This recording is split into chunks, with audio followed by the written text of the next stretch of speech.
الحمد لله نحمده ونستعينه ونستغفره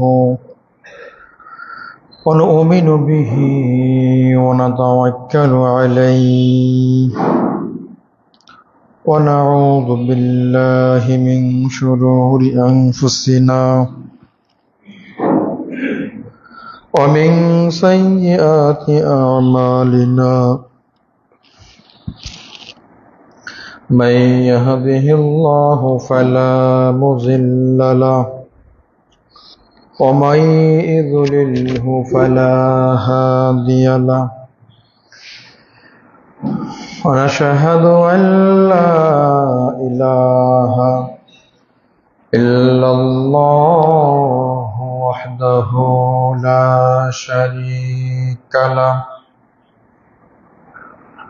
وأشهد أن محمدا عبده ورسوله أرسله بالحق بشيرا ونظيرا وداعيا إلى الله بإذنه وسراجا وقمرا منيرا أما بعد فإن خير الحديث كتاب الله وخير الحدي حدي محمد صلى الله عليه وسلم وشر الأمور محدثاتها وكل محدثة بدعة وكل بدعة ضلالة وكل ضلالة في النار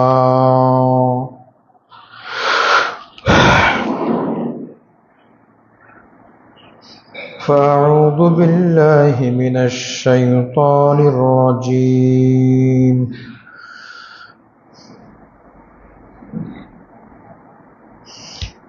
بسم الله الرحمن الرحيم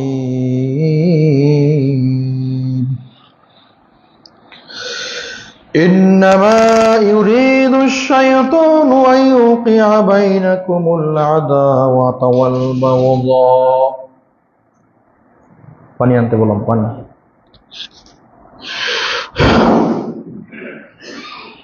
في الخمر والميسر ويصدكم عن ذكر الله وعن الصلاة فهل أنتم منتهون إلى آخر الآية.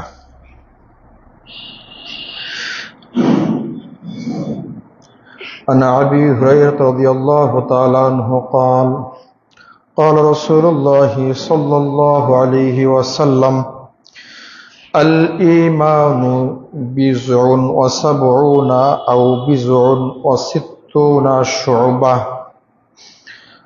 فأجلها قول لا إله إلا الله وأدناها إماتة الأذى عن الطريق وحياء الشعبة من الإيمان.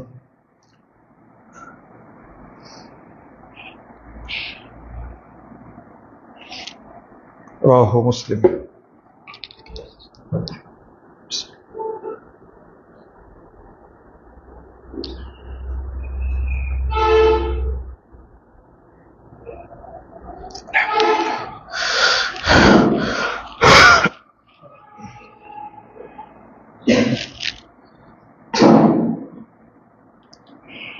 যাবতীয় প্রশংসা, যাবতীয় চিত্তছানা, যাবতীয় গুণগান সেই মহিয়ান গরিয়ান আল্লাহ সুবহানাহু ওয়া তাআলার জন্য নিবেদিত। যে আল্লাহ সুবহানাহু ওয়া তাআলা প্রতি জুমার ন্যায় আজকের জুমায় সুস্থ শরীর, সুস্থ মস্তিষ্ক, দুনিয়ায় বিভিন্ন রকম কাজ থেকে বিরত রেখে আমাদের সকলকেই পবিত্র মসজিদে প্রবেশ করার তৌফিক দান করেছেন। সে আল্লাহ পাকের দরবারে লাখো কোটি শুকরিয়া আদায় করি, সকলে সকল অন্তঃস্থল থেকে পড়ি আলহামদুলিল্লাহ।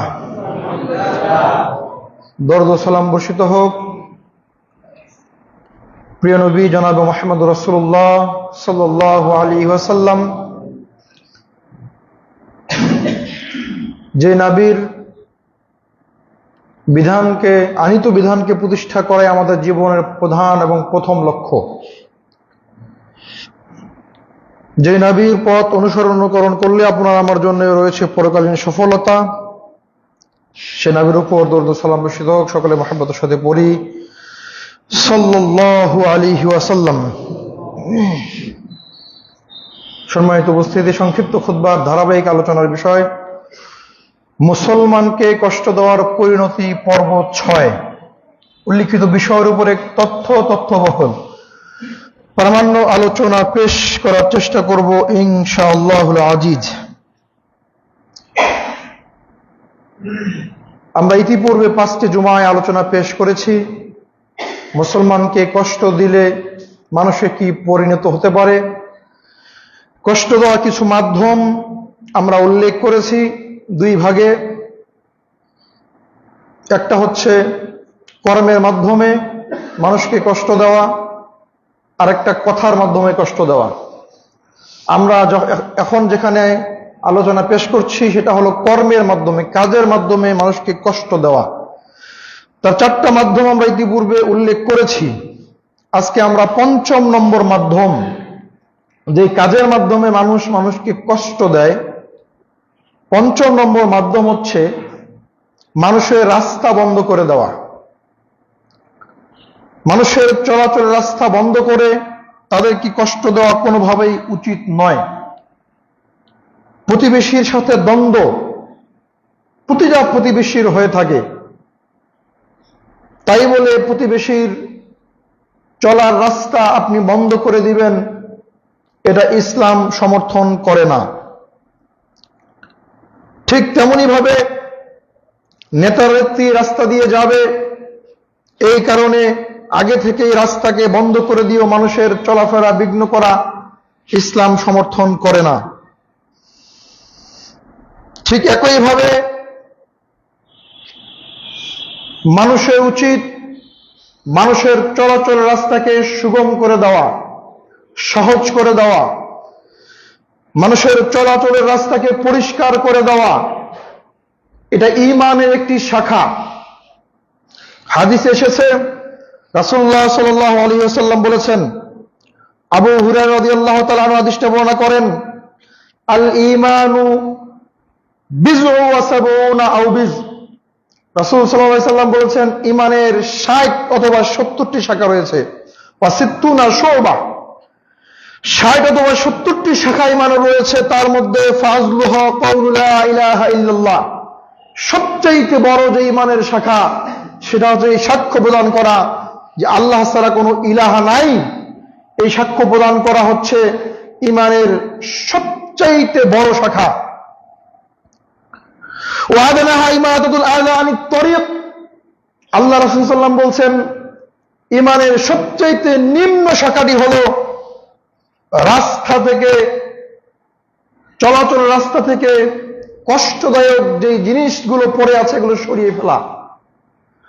আপনি রাস্তা দিয়ে চলাচল করছেন, দেখতে পেলেন রাস্তাতে ইট পড়ে আছে, এই ইটটা সেই রাস্তা থেকে সাইডে নিয়ে যাওয়া, রাস্তাটাকে পরিষ্কার করে দেওয়া, এটা আপনার ঈমানি দায়িত্ব।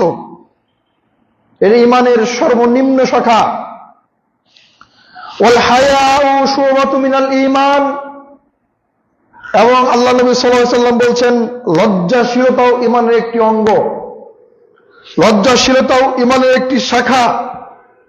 যেই লজ্জা আজ আপনার পরিবার থেকে উঠে গেছে, যে লজ্জা আপনার সমাজ থেকে উঠে গেছে, যে লজ্জা আপনার দেশ থেকে উঠে গেছে, তার মানে মানুষের ঈমানকে তারা হরণ করেছে। একটি সিনেমা আপনি বাড়িতে বসে দেখেন, আপনার সন্তানকে সাথে নিয়ে দেখেন, আপনার মেয়ে থাকে, আপনার ছেলে থাকে, আপনার স্ত্রী থাকে, আপনার মা থাকে, আপনার প্রতিবেশী থাকে। সিনেমায় এমন কিছু দৃশ্য দেখানো হয় যেটা খুবই লজ্জাজনক বিষয়, কিন্তু আপনি একসাথে দেখে সেটাকে উপভোগ করছেন। আমরা মাঝে মাঝে পত্র পত্রিকায় দেখি বিভিন্ন সেলিব্রিটিরা ঘোষণা করে আমরা এমন একটি সিনেমা তৈরি করেছি যেটা আপনি পরিবার নিয়ে দেখতে পারেন। তার মানে মানুষের লজ্জা শরম আজ কোন পর্যায়ে গিয়ে পৌঁছেছে এটা আমরা ভাবতে পারি না। সম্মানিত বস্তু, বলছিলাম রাস্তা বন্ধ তো দূরের কথা, রাস্তায় যদি কষ্টদায়ক কোনো জিনিস পড়ে থাকে এটা পরিষ্কার করে দেওয়া আপনার ঈমানি দায়িত্ব। আমাদের কাছে অনেক মানুষ আসে, দুঃখ প্রকাশ করে যে তাদের রাস্তা আটকে দেওয়া হয়েছে। কিছুদিন আগে খবরে দেখলাম একজন মানুষ প্রায় 1 বছর থেকে দল টেপে গিয়ে বের হয়, আবার সেখান দিয়ে আপনার মই দিয়ে বাড়িতে প্রবেশ করে, তার রাস্তা প্রতিবেশী বন্ধ করে দিয়েছে। নিউজে দেখেছি। আজকে আমাদের ঈমানের স্তরটা কোথায় এটা আমাদেরকে ভাবতে হবে।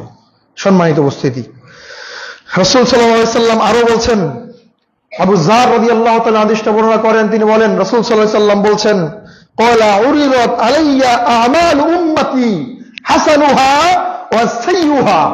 আল্লাহ নবী বলছেন, আমার নিকটে আমার উম্মতের ভালো আমল এবং খারাপ আমলগুলোকে প্রকাশ করা হলো, উপস্থিত করা হলো, আমার সামনে দেওয়া হলো। আল্লাহ নবী সাল্লাল্লাহু আলাইহি সাল্লাম বলছেন, ফাওয়াজাদতু ফি মাহাসিনা আমালিহা লাযা ইউমাতু আন্নুহা আলা তরিক।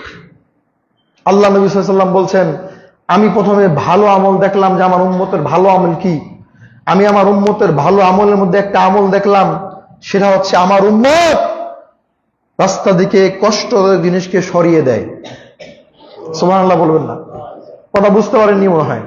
আল্লাহ নবী বলছেন যে আমার নিকটে আমার উম্মতের ভালো এবং মন্দ উভয় আমল আমার নিকটে পেশ করা হলো। আমি ভালো আমলটা প্রথমে দেখছি, ভালো আমলের মধ্যে একটা আমল দেখলাম যে আমার উম্মত রাস্তা দিয়ে চলার সময় যদি কষ্টদায়ক কোনো জিনিস দেখতে পায় রাস্তায় পড়ে আছে, সেটাকে সরিয়ে দেয়, এটা তাদের ভালো আমল। হাদিসের গভীরে ঢুকেন, হাদিসের গভীরে ঢুকলে আপনি বুঝতে পারবেন যে ব্যক্তি রাস্তা থেকে ময়লা আবর্জনা সরিয়ে দেয় না সে পাপী, কিন্তু যে ব্যক্তি মানুষের রাস্তাকে বন্ধ করে দেয় সে আল্লাহ নবীর উম্মত থেকে খারিজ। কথা মনে বোঝাতে পারিনি আপনাকে আমি। আল্লাহ নবী বলছেন আমার উম্মতের ভালো কাজ যে তারা রাস্তা থেকে খারাপ বা রাস্তা থেকে যেই ময়লা আবর্জনা বা ডাল পাগলা পড়ে আছে এগুলো সরিয়ে দেয়, এটা আমার উম্মতের কাজ। তার মানে যারা আমার এই কাজ যারা করে না তারা তার উম্মতের অন্তর্ভুক্ত না। যারা মানুষের রাস্তাকে আটকিয়ে দেয়, চলাচল রাস্তাকে সুগম করে দেওয়া বাদ দিয়ে মানুষের চলাচল রাস্তাকে বন্ধ করে দেয়, হিংসা বিদ্বেষে, পারিবারিক দ্বন্দ্বে, সামাজিক দ্বন্দ্বে রাস্তা বন্ধ করে দেয়, তারা আল্লাহ নবীর উম্মত হওয়ার যোগ্য না। এরপর আল্লাহ নবী সাল্লাল্লাহু আলাইহি ওয়াসাল্লাম বলছেন, ওয়াজাদতু ফি মাসাদি আমালিহা নুখাতু তাকুনু ফিল মাসজিদে লা তাদফুন। আমি আমার উম্মতের অনেকগুলো অন্যায় দেখলাম, খারাপ আমল দেখলাম, তার মধ্যে একটা আমল হচ্ছে, একটা খারাপ বদ অভ্যাস হচ্ছে আমার উম্মত মসজিদের মধ্যে কফ ফেলে। কফ বুঝেন কি? থুথু, কফ ইত্যাদি।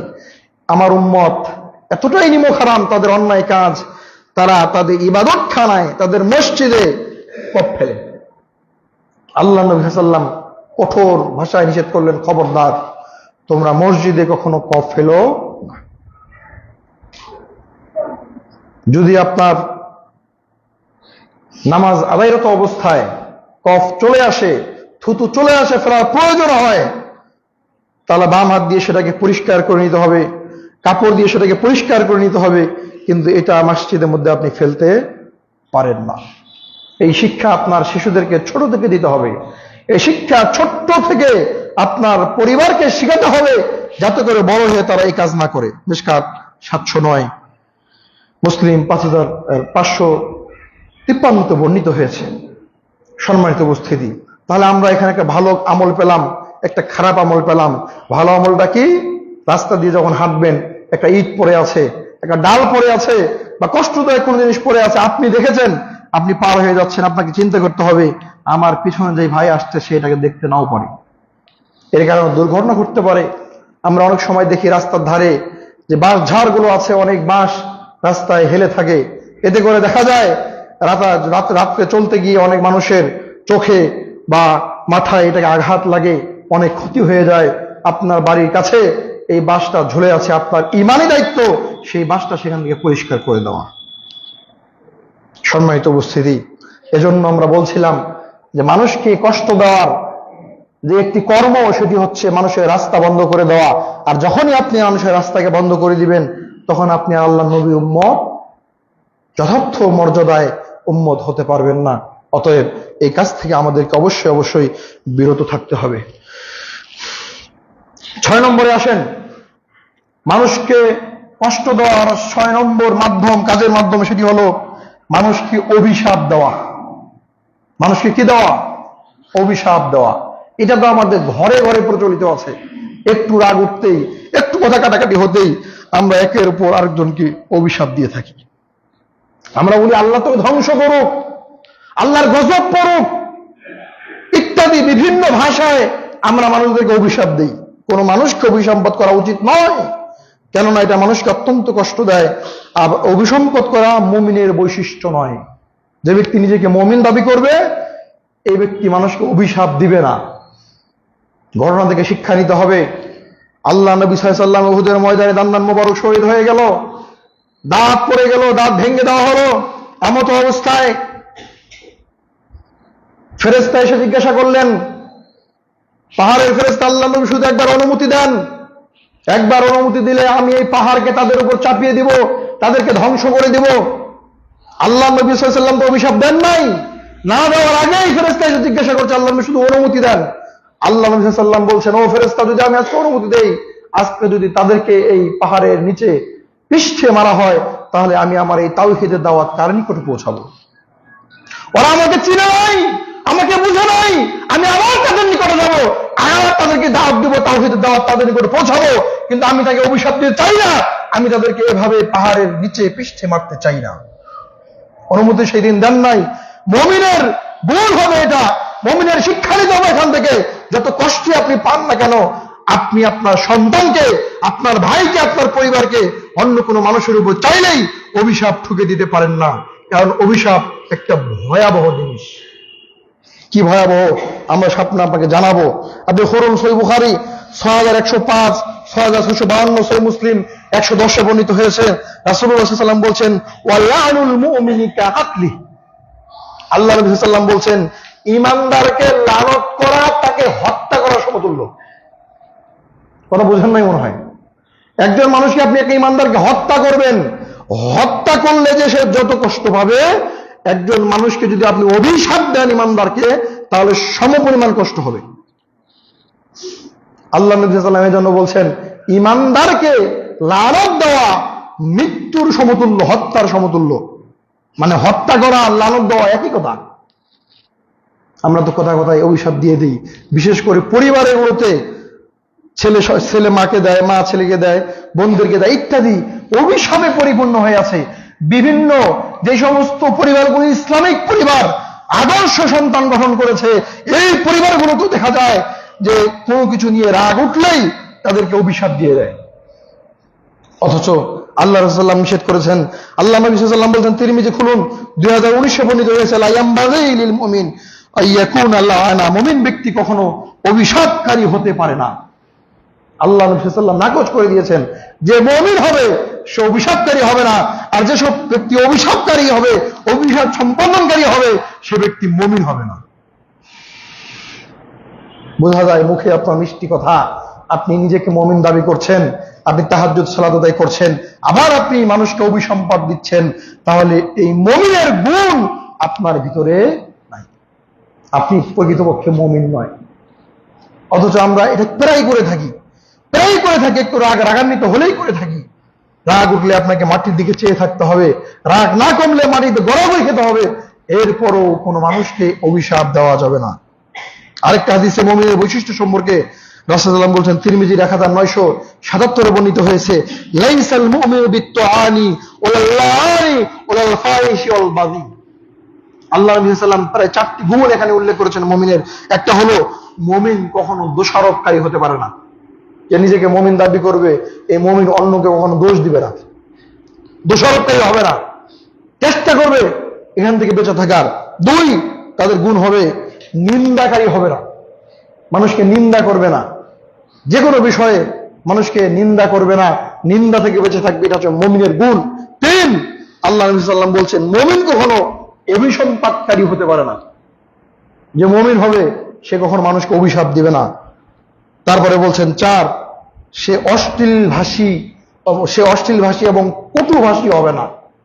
মুমিনের মুখে কখনো অশ্লীলতা আসতে পারে না। মুমিনের মুখ দিয়ে কখনো অশ্লীল ভাষা প্রয়োগ হতে পারে না। মানুষকে গালমন্দ মুমিন করতে পারে না, অশ্লীল ভাষা উচ্চারণ করতে পারে না। এটা মুমিনের গুণ নয়।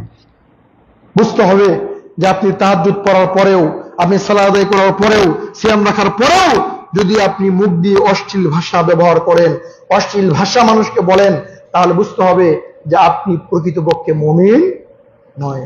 কারণ মুমিন হওয়ার জন্য যে গুণগুলো আপনার প্রয়োজন, এই গুণগুলো আপনার নাই, আপনি এখানে ব্যর্থ হয়েছেন। রাসূলুল্লাহ সাল্লাল্লাহু আলাইহি ওয়াসাল্লাম আরো বলছেন, লা তালাআনু বিলানাতিল্লাহি ওয়ালা বিগযাবিল্লাহি ওয়ালা বিন্নার। আল্লাহ নবী বলছেন, তোমরা আল্লাহর অভিশাপ, আল্লাহর গজব, এই কথাগুলো দ্বারা, জাহান্নাম দ্বারা মানুষকে অভিশাপ দিও না। আল্লাহ নবী সাল্লাল্লাহু আলাইহি ওয়াসাল্লাম বলছেন, আল্লাহর গজব পড়ুক তোর উপর, এই কথা বলে তোমরা অভিশাপ দিও না, তুই জাহান্নামে যাবি, এটা তোর উপর অভিশাপ পড়ুক, এমন কোন অভিশাপ আল্লাহ নবী সাল্লাল্লাহু আলাইহি ওয়াসাল্লাম দিতে নাকচ করেছেন, নিষেধ করেছেন। এবার আসেন, কয়েকটা হাদিস আপনাকে শোনালাম কেন নিষেধ করেছেন, অভিশাপ কত ভয়াবহ আমি আপনাকে একটু দেখাই। আপনি খুলুন আবু দাউদ 4905, সহিহুল জামির 1672 নম্বর হাদিস। রাসূল সাল্লাল্লাহু আলাইহি ওয়াসাল্লাম বলছেন, অভিশাপ করার পার্থিব্য যে পরিণতি, এ সম্পর্কে আল্লাহ নবী সাল্লাল্লাহু আলাইহি ওয়াসাল্লাম বলছেন, যখন কোনো বান্দা কোনো মানুষকে অভিশাপ দেয়, কোন বান্দা যখন কাউকে অভিশাপ দেয়, এই অভিশাপটা সরাসরি আসমানে চলে যায়। আসমানে যাওয়ার পর আসমানে ফেরেশতারা যখন দেখে অভিশাপ আসমান ভেদ করতে আসছে, তখন তারা আসমানের দরজা বন্ধ করে দেয়। খবরদার, অভিশাপ তুমি আসমান ভেদ করতে পারবে না। তখন অভিশাপ চিন্তা করে, আমি যখন আসমানে যেতে পারলাম না, তাহলে আমাকে এখন জমিনের ভিতরে ঢুকতে হবে, তারপরে যার উপর অভিশাপ দেওয়া হয়েছে তার উপর আমাকে পড়া যাবে না। তখন সেই অভিশাপ আসমান থেকে নিচের দিকে নামতে থাকে। হঠাৎ করে দুনিয়ার দরজা তার জন্য বন্ধ করে দেওয়া হয়। সে তখন জমিনের নিচে আর যেতে পারে না। উপরও বন্ধ হয়ে গেল, নিচেও যখন বন্ধ হয়ে গেল, নিচের জমিনের দরজা বন্ধ, উপরে আসমানের দরজা বন্ধ, তখন অভিশাপ চিন্তা করে যে আমি যার ব্যক্তির উপরে অভিশাপ দিয়েছে তার উপরে পড়বো না, কারণ তার জীবনটা ধ্বংস হয়ে যাবে। এজন্য সে ডানে যাওয়ার চেষ্টা করে। ডানে যখন যেতে চায়, ডানের দরজা বন্ধ করে দেওয়া হয়। অভিশাপ যখন বামে যাওয়ার চেষ্টা করে, বামের দরজা বন্ধ করে দেওয়া হয়। অভিশাপ তখন আর কোনো কুল কিনারা না পেয়ে যার উপরে অভিশাপ করা হয়েছে সরাসরি তার উপরে সে পড়ে যায়। আল্লাহ নবী সাল্লাল্লাহু আলাইহি ওয়াসাল্লাম এখানে একটা কথা বলছেন, যে অভিশাপ যার উপর করা হয়েছে সে যদি এই অভিশাপটা পাওয়ার যোগ্য হয়, তাহলে তার উপর অভিশাপটা পড়ে। কিন্তু সে যদি এই অভিশাপ পাওয়ার যোগ্য না হয়, তাহলে যে ব্যক্তি অভিশাপ করেছে ওই অভিশাপ আর কোনো পথ না খুঁজে পেয়ে ওই ব্যক্তির উপরে গিয়ে বর্তায়। সম্মানিত, অভিশাপ কত ভয়াবহ পাপ, অভিশাপ কত ভয়াবহ জিনিস। আপনি কোনো মানুষের উপর অভিশাপ করবেন, যদি সেটা সে পাওয়ার যোগ্য হয়, আর আপনি যদি অভিশাপটা করে দেন, তাহলে তার জীবন ধ্বংস। আর যদি সে পাওয়ার যোগ্য না হয়, এই অভিশাপ আপনার উপরে সে বর্তাবে, মানে আপনার জীবন ধ্বংস। সম্মানিত উপস্থিতি, অভিশাপ দেওয়ার মুহূর্ত আছে, অভিশাপ আপনি দিবেন, কিন্তু কোন মুসলিম ভাইয়ের উপর আপনি অভিশাপ দিতে পারেন না। অভিশাপ দিবেন অমুসলিমদের উপরে, দেন অভিশাপ। আমরা আল্লাহ নবী সাল্লাল্লাহু আলাইহি ওয়াসাল্লাম যেমন পাহাড় উল্টিয়ে দিতে দেন নাই, ঠিক আমরা আরো শিক্ষা নেই। বদরের যুদ্ধে যে কাফেররা মারা গিয়েছিল, আল্লাহ নবী সাল্লাল্লাহু আলাইহি ওয়াসাল্লাম বহু আগে তাদের জন্য বদদোয়া করেছিলেন। বহু আগে বদদোয়া করেছিলেন। কোন দিন? আল্লাহ নবী সাল্লাল্লাহু আলাইহি ওয়াসাল্লাম যেদিন সিজদারত অবস্থায় তার উপর উটের ভুঁটি চাপিয়ে দেওয়া হয়েছিল, আল্লাহ নবী সাল্লাল্লাহু আলাইহি ওয়াসাল্লাম সেখান থেকে উঠে অভিশাপ দিয়েছিলেন। ওই ব্যক্তিদের নাম ধরে ধরে বদর যুদ্ধে তারা, ওই সমস্ত লোকেরা সকলেই সেদিন নিহত হয়েছিল। আল্লাহ নবী সাল্লাল্লাহু আলাইহি ওয়াসাল্লাম যুদ্ধের আগে বলেছিলেন যে আবু লাহাবের লাশ এখানে পড়বে, উতবার লাশ এখানে পড়বে, অমুকের লাশ এখানে পড়বে। ঠিক যুদ্ধের পরে দেখা গেছে আল্লাহ নবী সাল্লাল্লাহু আলাইহি ওয়াসাল্লাম অভিশাপ দিয়ে যাদেরকে যেখানে চিহ্নিত করে দিয়েছিলেন, ঠিক সেখানেই তাদের লাশ পড়ে আছে। সম্মানিত উপস্থিতি, আপনাকে ইতিহাস থেকে শিক্ষা নিতে হবে। আপনি কোন মুসলিম ভাই, আপনার বোন, আপনার মা, আপনার সন্তান, তাদের উপর আপনি অভিশাপ দিতে পারেন না। আপনার একটা অভিশাপ তার জীবন ধ্বংস করে দিতে পারে। আর সে যদি অভিশাপ পাওয়ার যোগ্য না হয়, তাহলে আপনার নিজের জীবন আপনি নিজেই ধ্বংস করে দিবেন। অতএব অভিশাপ দেওয়ার ক্ষেত্রে খুব সাবধান এবং সতর্ক থাকতে হবে।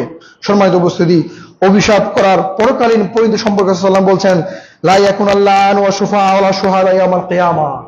আল্লাহ নবী সাল্লাল্লাহু আলাইহি ওয়াসাল্লাম বলছেন, অভিসম্পাদকারী ব্যক্তি যে হবে দুনিয়াতে, সে আখিরাতে কারো পক্ষে সাক্ষী দিতে পারবে না, কারো পক্ষে সুপারিশ করতে পারবে না। কিয়ামতের ময়দানে ভালো লোকের আল্লাহ সুবহানাহু ওয়া তাআলা কিছু ভালো মানুষকে সুপারিশ করার অনুমতি দিবেন, সাক্ষী দেওয়ার অনুমতি দিবেন। হতে পারে আপনার সন্তানের পক্ষে, আপনার স্ত্রীর পক্ষে, আপনার মা বাবার পক্ষে, আপনার আত্মীয় স্বজনের পক্ষে, হতে পারে আপনার কোনো প্রিয়জনের পক্ষে সাক্ষী দেওয়ার জন্য আল্লাহ সুবহানাহু ওয়া তাআলা আপনাকে পারমিশন দিবেন, অনুমতি দিবেন। কিন্তু আল্লাহ রাসূল সাল্লাল্লাহু আলাইহি ওয়াসাল্লাম বলছেন, দুনিয়াতে যে সমস্ত ব্যক্তি মানুষকে অভিসম্পাদ দেবে, এই ব্যক্তিরা কখনো কিয়ামতের ময়দানে সুপারিশকারী হতে পারবে না, সাক্ষীও দিতে পারবে না। সাবধান এবং সতর্ক থাকতে হবে। আপনার অভিশাপ যেন অন্যের উপর না বর্তায়, বিশেষ করে আপনার কোনো মুসলিম ভাই এবং বোনের উপর না বর্তায়, এখান থেকে আপনাকে শিক্ষা গ্রহণ করতে হবে। সম্মানিত উপস্থিতি, 7 নম্বর মানুষকে কষ্ট দেওয়ার মাধ্যম হচ্ছে অন্যের সম্পদ জবরদখল করা। অন্যায়ভাবে কারো অর্থ সম্পদ দখল করা বা ভোগ করা মানুষকে কষ্ট দেওয়ার আরেকটি বড় মাধ্যম। অর্থবল, জনবল বা প্রভাব প্রতিপত্তির কারণে অন্যের সম্পদ দখল করে তাকে কষ্ট দেওয়া হয়। অনেক সময় মানুষ তার ভিটা মাটি পর্যন্ত হারিয়ে নিঃস্ব হয়ে যায়।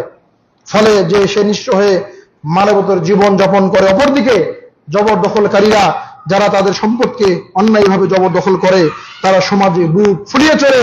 এটা যে অন্যায়, এটা যে হারাম, এটা তারা বিন্দু পরিমাণ তাওয়াক্কা করে না। অথচ আল্লাহ সুবহানাহু ওয়া তাআলা এই সমস্ত মানুষদের উপর অভিশাপ করেছেন। সম্মানিত উপস্থিতি, তিনি বলেন, ওয়ালা তাকুলু আমওয়ালাকুম বাইনাকুম বিল বাতিল। সূরা বাকারা 2 নম্বর সূরা 188-তে বর্ণিত হয়েছে, আল্লাহ সুবহানাহু ওয়া তাআলা বলছেন, আর তোমরা অন্যায়ভাবে পরস্পরের সম্পদকে দখল করো না, অন্যের সম্পদকে দখল করো না। অন্যায়ভাবে মানুষের সম্পদকে তোমরা দখল করে নিও না, নিজের আয়ত্তে নিয়ে নেও না। রাসূল সাল্লাল্লাহু আলাইহি ওয়াসাল্লাম বলছেন, মান আখাযা শিবরান মিনাল আরদি যুলমান, কেউ যদি মানুষের উপর জুলুম করে 1 বিঘত 1 টাকার পরিমাণ সম্পদ দখল করে নেয়, ফাইন্নাহু ইয়াতাওয়াক্কাউ ইয়াউমাল কিয়ামা মিন সাবি আরাযিন। আল্লাহ রাসূল সাল্লাল্লাহু আলাইহি ওয়াসাল্লাম বলছেন, কিয়ামতের ময়দানে এই 7 তবক জমিনটা তার কাঁধে, তার গলায় ঝুলিয়ে দেওয়া হবে। আপনি কি ভাবতে পারেন, দুনিয়াতে নিলেন 1 টাকা, কিয়ামতের ময়দানে 7 তবক জমিন আল্লাহ সুবহানাহু ওয়া তাআলা তার গলায় পরিয়ে দিবেন। তিনি আরো বলছেন, মান আখাযা মিনাল আরদি শাইআন বিগয়রি হাক্কি, কেউ যদি অন্যায়ভাবে কোনো মানুষের 1 বিঘত জমি ভক্ষণ করে, খুসিফা বিহি ইয়াউমাল কিয়ামাতি ইলা সাবি আরাযিন। আল্লাহ রাসূল সাল্লাল্লাহু আলাইহি ওয়াসাল্লাম বলছেন, কিয়ামতের ময়দানে তাকে 7 তবক জমিনের ভিতরে ঢুকিয়ে দেওয়া হবে, তাকে ধসিয়ে দেওয়া হবে ভূমিকম্পের মতো। সে 7 তবক জমিনের নিচে ডেবে যাবে। এটা তার কিয়ামতের শাস্তি। তিনি আরো বলছেন, আইয়ুমা রাজুলুন যালামা শিবরান মিনাল আরদি, যে কেউ অন্যায়ভাবে কারো যদি 1 বিঘত জমি দখল করে, কাল্লাফাহু আযজা ওয়া জাল্লা আইয়াহফিরাহু হাত্তা ইয়াবলুগা আখিরা সাবা আরাযিন। আল্লাহ নবী সাল্লাল্লাহু আলাইহি ওয়াসাল্লাম বলছেন, কিয়ামতের দিন তাকে বলা হবে, হে পাপী, হে দখলকারী, হে জমি দখলকারী, 1 বিঘত জমি তুমি দখল করেছিলে, আজকে এই 7 তবক জমি তুমি খুঁড়তে থাকো।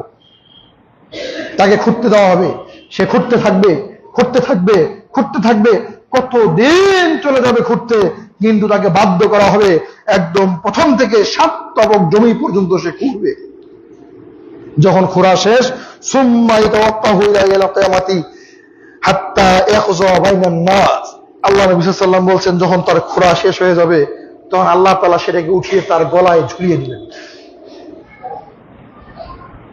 মানে সে ব্যক্তি নিজে খুঁড়বে, খুঁড়ে সেটা মালার মতো একটা আকৃতি হবে, আল্লাহ সুবহানাহু ওয়া তাআলা সেটাকে উঠিয়ে তার গলায় ঝুলিয়ে দিবেন। কতক্ষণ পর্যন্ত? হাত্তা ইয়াখযা বাইনান নাস, যতক্ষণ পর্যন্ত কিয়ামতের মাঠে মানুষের হিসাব শেষ না হবে, বিচার শেষ না হবে, ততক্ষণ পর্যন্ত তার শাস্তি। জাহান্নাম তো আছেই, জাহান্নামে তো যাবেই, এটা পরের শাস্তি, কিন্তু হিসাব শেষ হওয়ার আগ পর্যন্ত শাস্তি হচ্ছে এই 7 তবক জমি তার গলায় ঝুলে দেওয়া হবে, এটা নিয়ে সে বহন করে বেড়াবে। রাসূল সাল্লাল্লাহু আলাইহি ওয়াসাল্লাম বলছেন, লা ইয়াদখুলুল জান্নাতা জাসাদুন গুযিয়া বিল হারাম। সাবধান, আল্লাহর নবী বলছেন, যে দেহ হারাম খাদ্য দ্বারা পরিপুষ্টিত হয়েছে, বড় হয়েছে, এই দেহ কখনো জান্নাতে প্রবেশ করবে না, এই দেহে থাকার জায়গা জাহান্নাম। আপনি খাচ্ছেন 3 বেলা, খাবারটা যদি হালাল না হয়, হারাম হয়, আর এই হারাম খেয়ে যদি আপনার শরীরটা মোটা তাজা হয়, হারাম খেয়ে যদি আপনার শরীরে পুষ্টি হয়, কিয়ামতের ময়দানে এই হারাম খাদ্য খাওয়া এই শরীর কখনো জান্নাতে যেতে পারে না। যদি যায়, আল্লাহর নবীর কথা মিথ্যা হয়ে যাবে।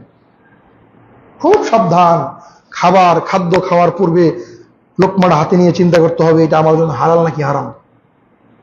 এটা আপনাকে আগে হাতে নিয়ে চিন্তা করতে হবে, যেটা আমার জন্য হালাল নাকি হারাম। আমি কি গরিবের হক মেরে খাচ্ছি কিনা, আমি কি ইয়াতীমের হক মেরে খাচ্ছি কিনা, আমি কি বোনের হক মেরে খাচ্ছি কিনা, অন্যায়ভাবে কারো জমি দখল করে সেই হক আমি মেরে খাচ্ছি কিনা, এটা চিন্তা ভাবনা করে আপনাকে লোকমা আপনার মুখের ভিতরে ঢুকাতে হবে, নচেৎ এই দেহ কখনো জান্নাতে প্রবেশ করবে না। পুরো বডির ভিতরে যদি আপনার শরীরের ছোট্ট একটা অংশ হারাম খাদ্য দ্বারা পরিস্ফুটিত হয়, ওই দেহটুকু জান্নাতে যাবে না। তার মানে জান্নাতে ওই একটু দেহ হারাম নিয়ে, পুরো শরীর তো হালাল, একটু দেহ হারাম, এই শরীর কখনো জান্নাতে প্রবেশ করবে না। খুব সাবধান। তিনি আরো বলছেন, লা ইয়াদখুলুল জান্নাতা লাহমুন নাবাতা মিনাস সুউদ। আল্লাহ নবী সাল্লাল্লাহু আলাইহি ওয়াসাল্লাম বলছেন, হারাম দ্বারা পরিপুষ্ট গোশত জান্নাতে প্রবেশ করবে না, ঠিক ওয়াকুল্লু লাহমিন নাবাতা মিনাস সুউদিন নার আউলা বিহি। আল্লাহ নবী সাল্লাল্লাহু আলাইহি ওয়াসাল্লাম বলছেন, এই হারাম, প্রত্যেক হারাম গোশত এটা জাহান্নামে যাওয়ারই যোগ্য। হারাম খাদ্য খেয়ে যেই আপনার শরীরটা বড় হয়েছে, যে শরীরটা প্রস্ফুটিত হয়েছে, আপনি মোটা তাজা হয়েছেন, এই শরীরটা কোথায় যাওয়ার যোগ্য? জাহান্নামে যাওয়ার যোগ্য, জান্নাতে যাওয়া যোগ্য নয়। সম্মানিত উপস্থিতি, এজন্য আপনাকে খাদ্য খাওয়ার পূর্বে হালাল খাদ্য অন্বেষণ করতে হবে। আল্লাহ সুবহানাহু ওয়া তাআলা কোরআনের বিভিন্ন জায়গায় বলেছেন, আমি তোমাদেরকে যে হালাল খাদ্য দিয়েছি সেখান থেকে তোমরা ভক্ষণ করো। হে ইমানদারগণ, যে হালাল খাদ্য, হালাল রিজিক আমি তোমাদেরকে দিয়েছি, এই হারাম রিজিক, হালাল রিজিক তোমরা ভক্ষণ করো, হারাম রিজিক ভক্ষণ করো না। শুধু তাই নয়, আল্লাহ নবী সাল্লাল্লাহু আলাইহি ওয়াসাল্লাম বলছেন, আল হালালু বাইয়িন ওয়াল হারামু বাইয়িন ওয়া বাইনাহুমা মুশতাহাবাতুন। হালালটা স্পষ্ট, হারামটাও স্পষ্ট, দুইয়ের মাঝে যেটা অস্পষ্ট, হালাল নাকি হারাম বোঝা যায় না, আল্লাহ নবী বলছেন এটা হচ্ছে চূড়ান্ত হারাম। কথা বুঝেন নাই মনে হয়? হালালটা স্পষ্ট, হারামটা আল্লাহ স্পষ্ট করে দিয়েছেন। তবে এমন কিছু জিনিস মানুষের সামনে চলে আসবে, মানুষ মনে করবে এটা হালাল নাকি হারাম। একদল ফতোয়া দিবে হালাল, একদল ফতোয়া দিবে হারাম, একদল মনে করবে হালাল, একদল মনে করবে হারাম। আল্লাহ নবী সাল্লাল্লাহু আলাইহি ওয়াসাল্লাম বলছেন, এই সন্দেহের মধ্যে যাওয়ার কোনো অবকাশ নাই, আমি এটা চূড়ান্ত হারাম বলে ঘোষণা করে গেলাম। আমরা এই জন্য আপনাদেরকে বলি, জমি বন্ধক আপনারা দেন, জমি বন্ধক যারা দেন তাদেরকে বলছি না, কারণ জমি বন্ধক বা যে কোনো কিছু বন্ধক দেওয়া ইসলামে জায়েজ আছে। কিন্তু যারা বন্ধক নেন তাদেরকে বলি, আপনি যে 100 টাকা দিয়ে, খাজনা দিয়ে হালাল করতে চাইলেন, এই হালাল যদি করতে হয় আল্লাহ নবীর কবর থেকে উঠে এসে হালাল করতে হবে। কথা বুঝেন নাই মনে হয় আমার কথা? আপনি যে জমিটা বন্ধক নিলেন, 2 লক্ষ টাকা দিলেন, 2 বছর 4 বছর জমিটা খেয়ে আবার 2 লক্ষ টাকা ফেরত নিয়ে আপনি তাকে জমিটা ফিরে দিলেন, এই 2 বছর 3 বছর যে আপনি এখান থেকে ভক্ষণ করেছেন, এই সুদের ভাগ কে নেবে? আমি আপনার কথা বুঝাতে পারি নাই, আমার উপর আপনার রাগ করে লাভ নাই। বন্ধক দেওয়া যায়, কিভাবে যায় জানেন? আল্লাহ নবী সাল্লাল্লাহু আলাইহি ওয়াসাল্লামের যুগে গাভী বন্ধক দেওয়া হতো। গাভী, খুব মনোযোগ দিয়ে শুনবেন, গাভী বন্ধক দেওয়া হতো কিভাবে? এই গাভী যখন বন্ধক দেওয়া হতো, মনে করেন গাভী তখন দুধ হয়, গাভী যখন বন্ধক দেওয়া হতো, যে ব্যক্তি বন্ধক নিত, এই ব্যক্তি ততটুকু দুধ পান করতে পারবে যতটুকু তাকে দিনে খাদ্য খাওয়ায়। একটা গাভীকে না খাওয়ালে গাভীটা মারা যাবে না? এবার আপনি গাভীটাকে খাওয়াচ্ছেন যতটুকু পরিমাণ, অতটুকু পরিমাণ দুধ আপনি দহন করে নিতে পারবেন, তার 1 ছোড়া বেশি নিলে এটা সুদ হবে। কথা মনে বুঝাতে পারি নাই? আল্লাহ নবীর যুগে ঘোড়া বন্ধক থাকতো, ঘোড়াকে খাওয়াতে হবে না? তো ঘোড়া আপনি ততক্ষণ ঘোড়ার উপরে বাহন হিসাবে আপনি চলতে পারবেন, ঘোড়াকে গাড়ি হিসেবে ততটুকু ব্যবহার করতে পারবেন যতটুকু খাদ্য আপনি ঘোড়াকে খাওয়াবেন, তার বেশি না। আর আপনি তাকে খাদ্য খাইয়েছেন 2 কিলো পরিমাণ ভাড়া, আর আপনি 3 কিলো যদি চলেন তাহলে এটা আপনার জন্য হারাম। এবার আসেন, এটা তো খাওয়ার ক্ষেত্রে গেল।